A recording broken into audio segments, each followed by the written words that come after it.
तो आज का जो हमारा शेयर रहने वाला है वो है IIFL फाइनेंस लिमिटेड। शेयर में 16% का क्रैश देखने को मिल गया, लिटरली क्रैश कर गया शेयर अचानक से। और अगर देखिए तो मॉर्निंग में तो ठीक खुला था शेयर, अप्रॉक्स 635 के अराउंड ही था और वहाँ से ठीक ठाक ही चल रहा था। 1 या 1.5% का हमें गिरावट देखने को मिल रहा था, ठीक ठाक था। बट उसके बाद सडनली इन इवनिंग सडनली हमें 16% क्रैश करते हुए देखने को मिल गया, 16%। ओके, तो इसके पीछे का रीज़न समझेंगे, क्या रीज़न है और ये क्या कंटिन्यू रहने वाला है। At the same time company ने रिजल्ट्स का भी अनाउंसमेंट कर दिया है आफ्टर मार्केट आवर्स, तो we will check that out as well कि रिजल्ट्स कैसे हैं इस बार की कंपनी के एंड द न्यूज़ जिसके कारण हमें इतनी बड़ी क्रैश देखने को मिल गई। बिकॉज इन द पास्ट अगर आप देखोगे तो पास्ट में भी पास्ट में भी हम एक ऐसा क्रैश देख चुके हैं। 623 को टच कर गया था शेयर, वहाँ से शेयर 300 को आ गया था, 300 तक क्रैश कर गया था शेयर। बट उसके बाद एक अच्छा रिकवरी आया शेयर में एंड 600 फिर से टच कर गया एंड अपना ऑल टाइम हाई जो था उसको भी क्रॉस करके हुए एक अच्छा 641 का हाई लगा। उसके बाद सडनली आज फिर से हमें क्रैश करते हुए देखने को मिल रहा है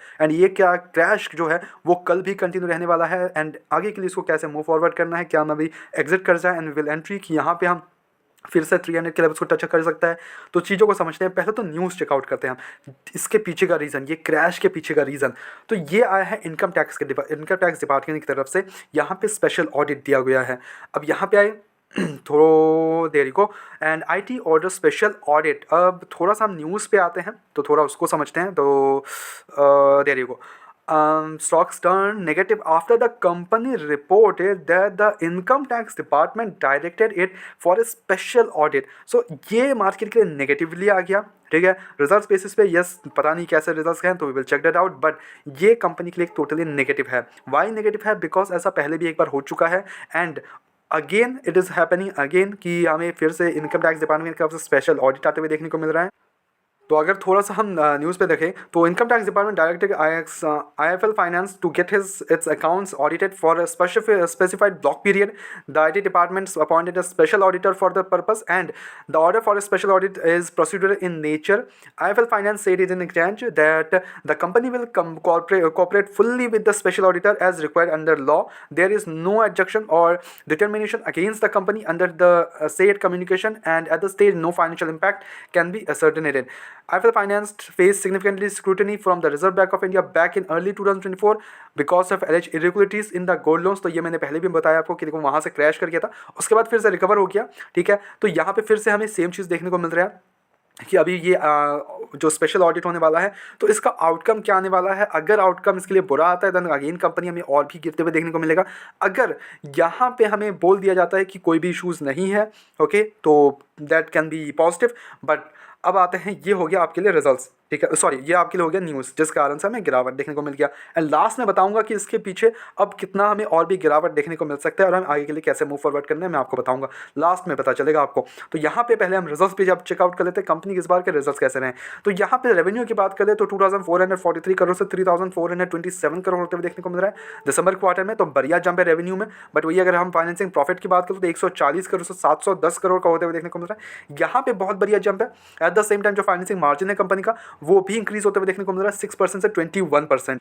और अगर नेट प्रॉफिट में आते हैं हम कंपनी के तो इस बार के जो 82 करोड़ का पिछले ईयर का नेट प्रॉफिट था वो इंक्रीज होकर 501 करोड़ का नेट प्रॉफिट देखने को मिल रहा है। दैट्स अ ग्रेट जंप यार, क्वार्टर टू क्वार्टर देखो या ईयर टू ईयर बेसिस में देखो, दैट्स अ ग्रेट जंप यार। अर्निंग पर शेयर 0.96 से 10.92 का होते हुए देखने को मिल रहा है, so that is also a great jump यार। तो रिजल्ट्स अगर देख लो तो काफी बढ़िया results, not at all doubt, काफी बढ़िया नेट प्रॉफिट से काफी बढ़िया रेवेन्यू जनरेट हुआ है इस बार और काफी बढ़िया ऑपरेटिंग मार्जिन हमें जंप देखने को मिल रहा है क्वार्टरली बेसिस पे देखो या ईयरली बेसिस पे, एंड बोथ बेसिस हमें बहुत बढ़िया रिजल्ट देखने को मिल रहा है। At the same time company के जो रेवेन्यू है वो भी बहुत बढ़िया क्वार्टरली ईयरली बोथ बेसिस में एक जंप देखने को मिल रहा है, वो उस पर कोई डाउट नहीं होना चाहिए आपको। Results are actually great.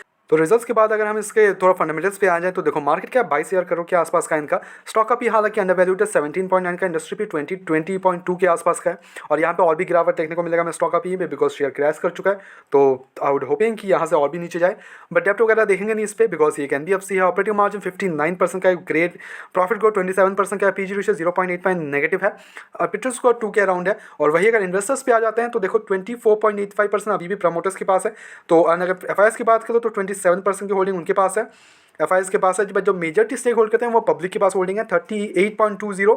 और वही अगर देख ले तो पब्लिक ने धीरे धीरे माल बेच रही है, ठीक है, पब्लिक की बात कर ले। बट खरीद कौन रहा है तो खरीदा यहाँ पे FIS ने है, 26% से 27% कर लिया है। And eight the same time अगर DIS की बात कर ले तो DIS ने भी अपना स्टेक इंक्रीज किया है 9.16।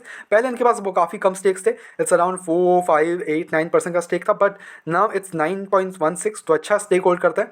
तो देखो F I S, D I S, promoters are still holding a good amount of stocks, good amount of shares as well. F I S के पास एक अच्छी होल्डिंग है 27% की, that's a great numbers for F I S. But at the same time देखो अभी share हमें negative देखने को मिल सकता है। Why I am saying this, because पहले भी एक बार हो चुका है इनके साथ और हमें एक अच्छा गिरावट देखने को मिला। बट क्या मेन रीज़न है अब उस गिरावट के बाद क्या? तो देखो गिरावट के बाद अभी इसको बस अपना वेट एंड वॉच का स्ट्रेटजी अपनाओ इस पर, ठीक है, बिकॉज अभी कुछ भी एक्शन नहीं लेना है हमें। शेयर गिरावट और भी हो सकता है, अगर और भी कंटिन्यू रह सकता है अगर ये कंटिन्यू रहा ऑडिट वगैरह, और ये अगर ऑडिट अगर नेगेटिव कंपनी के लिए साबित होता है, that will be like disaster. ठीक है, कितने भी शेयर्स अच्छे हों, कितने भी रिजल्ट अच्छे हों, एक न्यूज़ खराब कर सकता है, तो ये उनमें से एक है। ठीक है, स्पेशल ऑडिट कुछ भी अगर प्रॉब्लमेटिक लगा इनकम टैक्स के डिपार्टमेंट की तरफ से, तो that will be like problematic और शेयर हमें और भी क्रैश होते हुए देखने को मिल सकता है। Okay, eight the same time company का रिजल्ट्स यस फंडामेंटली स्ट्रॉन्ग है कंपनी, कोई इशूज़ नहीं है, but at the same time अभी के लिए इसको वेट एंड वॉच का स्ट्रेटजी अपनाओ, कुछ भी एक्शंस नहीं लेने हैं हमें। Okay, eight the same time अगर आपने ऑलरेडी इन्वेस्टेड है, निचले लेवल पे खरीद लिया, इस लेवल्स पे आपने खरीद किया गुड प्रॉफिटेबल, तो आप एक काम कर सकते हो, हाँ थोड़ा सा प्रॉफिट बुकिंग ऑन कर सकते हो, बिकॉज अब यहाँ से कितना गिरावट हो सकता है उसका पता नहीं है। एंड जब तक कुछ भी कंपनी की तरफ से या फिर हमें ऑडिट की तरफ से कुछ भी ऐसा अच्छा गुड न्यूज़ हमें देखने को नहीं मिलता, तब तक हम कुछ भी एक्शंस नहीं लेंगे इसमें, और लेना भी नहीं है कुछ एक्शंस। ठीक है, अगर कुछ भी बुरा एक्शंस होता है, कुछ भी अगर बुरा बताया जाता है, देन डिजास्टर। अगर अच्छा बताया जाता है तो हमारे लिए वहाँ पे मौका बन सकता है, और वहाँ पे हम अपने पोर्टफोलियो में एडअप कर सकते हैं। वहाँ के लिए आप आराम से अपने पास रखो, उस लेवल्स पे आप एडअप कर सकते हो। ठीक है, तो उसके लिए आप वेट एंड वॉच का स्ट्रेटजी अपनाओ। ओके, तो वो जैसे कुछ भी आता है अपडेट्स, तो विल शेयरली अपडेट यू हेयर। आपको बस करना है चैनल को सब्सक्राइब एंड ऐसे नोटिफिकेशन ऑन करो, ताकि आपको ऐसे रेगुलर अपडेट्स मिलते रहें। ओके, तो ये एक्शंस आप उठा सकते हो अपने पोर्टफोलियो में। इसको अगर आप अपने पोर्टफोलियो में एडअप करना चाहते हो या फिर आप सोच रहे हो इस गिरावट में, तो देखो वेट एंड वॉच। ओके, कुछ भी एक्शंस अभी नहीं लेने हैं। ठीक है, और अगर आप ऑलरेडी इन्वेस्ट हो तो मैंने बता दिया कि आप थोड़ा बहुत प्रॉफिट वगैरह कर लो, ताकि ऐसा ना लगे कि आप जाके वहाँ कुछ नहीं किया और फिर से शेयर को और भी गिरावट देखने को मिल गया। बिकॉज पहले भी एक बार हुआ है, 600 से डायरेक्ट 300 पे आ गया था एंड बहुत बड़ा गिरावट हो गया था। बट ये पॉजिटिव और नेगेटिव के बीच में खिंचाव होगा। कल एक अच्छा रिजल्ट पॉजिटिव है एंड नेगेटिव हमें कंपनी की तरफ से ये न्यूज़ आते हुए देखने को मिल रहा है, that is like positive and negative. तो किस हिसाब से देखते हैं कल का मार्केट में टेकआउट करेंगे कि क्या रह सकता है उस पर। ठीक है, बट हमारी तरफ से यहाँ पे कोई भी आंसर कम बिल्कुल भी नहीं, ओनली सजेशन है, तो please take it as a suggestion. अपना एजुकेशन पर्पस के तौर पर वीडियो को देखो, go ahead do your own research as well and then make the investments. Blindly किसी भी विश्वास से इन्वेस्टमेंट्स ना करें। ऐसे रेगुलर अपडेट्स के लिए चैनल को सब्सक्राइब करो, वीडियो को लाइक करो। मिलता है नेक्स्ट वीडियोस में।